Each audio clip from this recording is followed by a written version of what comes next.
சீமான் அவர்களுக்கு எதுவுமே தெரியாது. சாட்டை துறைமுருகன் என்ன சொல்கிறாரோ அதை அவர் அப்படியே சொல்வார். இன்னைக்கு வருண் ஐபிஎஸ் அவர்கள் எந்த ஜாதின்னு கூட சீமானுக்கு தெரியாதான். சாட்டை சொன்னாராம், ஸோ அதை அப்படியே சொன்னாராம். ஓகே, சீமான் அவர்களே, நான் தமிழ் பொண்ணே கிடையாது அப்படின்னு சொல்லி உங்கள் கட்சிக்காரங்கெல்லாம் சொன்னாங்களே, நான் தமிழ் பொண்ணா இல்லையான்னு கூட உங்களுக்கு தெரியாதா? தெரிஞ்சும் தெரியாத மாதிரி சும்மாவே இருந்தீங்க. எனக்கு 4 புருஷன் சொல்லி ஒரு அபாண்டமான பொய்யை சொன்னாங்களே, எனக்கு திருமணமே ஆகலை அப்படின்னு உங்களுக்கு தெரியாதா? தெரிஞ்சும் தெரியாத மாதிரி சும்மாவே இருந்தீங்க.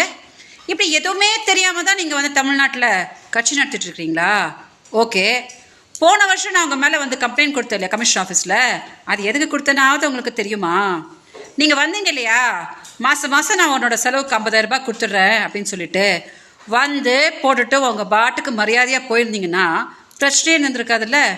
மதுரை செல்வம் எனக்கு ஏதோ 1 கோடி கொடுத்துருக்குறதா எனக்கு மெசேஜ் அனுப்புகிறான், ஃபோனை போடுறான், கொச்சை என்னை பேசுகிறான், யூடியூப் யூடியூப் சேனலுக்கு ஃபோன் பண்ணி அந்த மைனர் தம்பிக்கிட்டலாம் என்னை பற்றி கொச்சையாக பேசுகிறான்.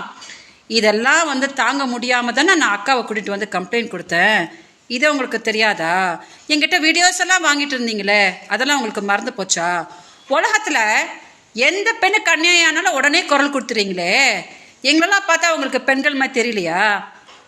இன்னைக்கு உங்கள் தம்பி ஏதோ ஒரு கேடுகட்ட வேலையை பண்ணிக்கிறானே, உடனே அவனை கட்சி விட்டு நீக்கிட்டீங்களே. மதுரை செல்வமே என்ன சீமான் சார் பண்ணீங்க? இன்னைக்கு அவனால தானே எனக்கும் உங்களுக்கும் இவ்வளோ பெரிய பிரச்சனை இருக்குது. அவனை மட்டும் காப்பாற்றி பத்திரமா வச்சுருக்கிறீங்க.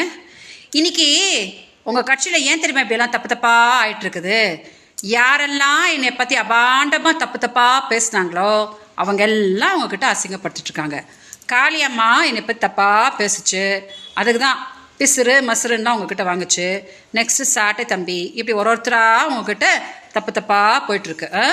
பெண் பாவம் பொல்லாத சீமான் அவர்களே, நான் ஏதோ பெங்களூர் ரொம்ப சந்தோஷமாக இருக்கேன்னு நினச்சிட்டு இருக்கீங்களா? திமுக கிட்ட நான் காசு வாங்கிட்டு நான் இந்த விஷயத்தெலாம் பண்ணியிருந்தா எங்கள் அக்கா இப்படி படுத்த படுக்கையாக இருப்பாங்களா?